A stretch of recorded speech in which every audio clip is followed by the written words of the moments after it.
all done things we're not proud of. I used to tell Andy and Ollie that there was actually only one of them. It messed with them for weeks. Oops, I skipped 2 Bob's Burgers episodes, so you know what? We're just gonna do them both in this double review.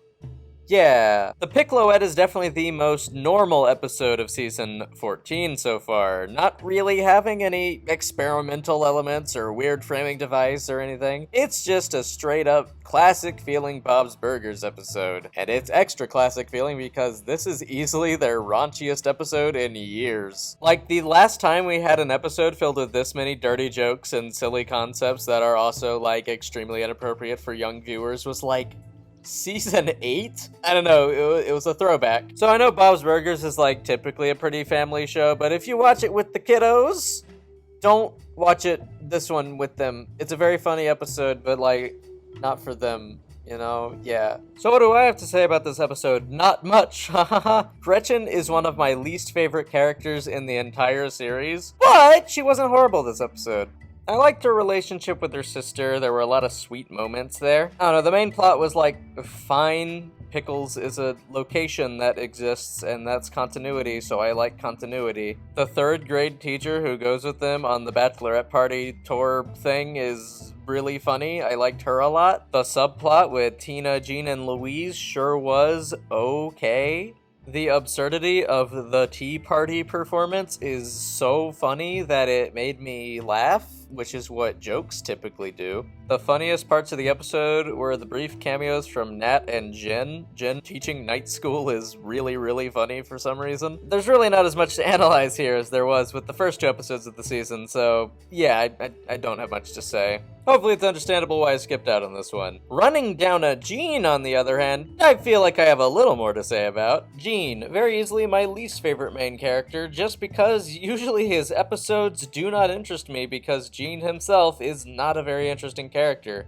He feels like the most one-linery of everybody, and I don't know, his voice actor kind of is annoying as well. He just kind of screams everything, and it's a little grating at times. However, this is definitely one of the best Gene episodes of the entire show, taking the story in an interesting direction with a unique framing device. Wow, more experimentation, I like that. Definitely not the funniest episode in the world, except for when Ambrose appears, because Ambrose makes every scene funny. He just does. The idea of Gene hearing a perfect song in his head when he's asleep and trying to control his dreams to go find it, that's very in line. That's a good idea for a Gene story, and I really like the way they executed it here. A lot of the bits in his dreams are very cool and coolly staged and coolly animated, and is it like normal to say coolly that much? I enjoy the B-plot with the crickets and stuff. That was kind of funny. I like Linda being angry at crickets. Yep.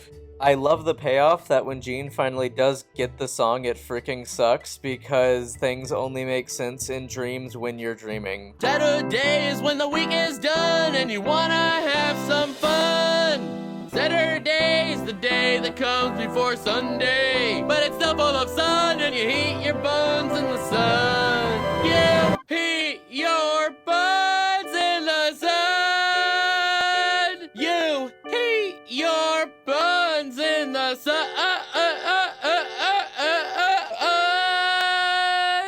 I also like the message that Gene comes up with his own song in his own time, and it ends up being a lot better and sweeter and more wholesome and from the heart and whatnot. It's a lot better than that stupid episode where he's playing with the Tamagotchi and it turns out that it's okay that he gets unhealthily obsessed with it because he was using its sound effects to make a song. That episode sucks. Definitely one where I like the presentation and actual story more than like the jokes or the writing. I think it's a good idea, but I don't know, it's still kind of a middle-of-the-road episode for me. This week, though, gave us Believe It or Not, or Believe It or Not. I don't know. This one was good, though. Probably my favorite of the season, honestly, so far. I love Zeke, and I love it when Zeke has a more emotional story to tell. And I mean, you know, and when I say emotional, I want to clarify, I don't mean like, it's gonna make you cry. I just mean the characters have emotions, and they're deeper than just the jokes. That's what I mean when I say that. I like Zeke reckoning with his dark past as a bully with this new kid who he used to bully coming to Wagstaff.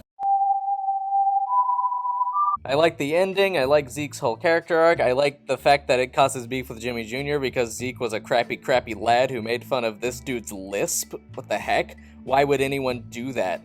Freak. But let's address the elephant in the room. A long-awaited return that finally arrived.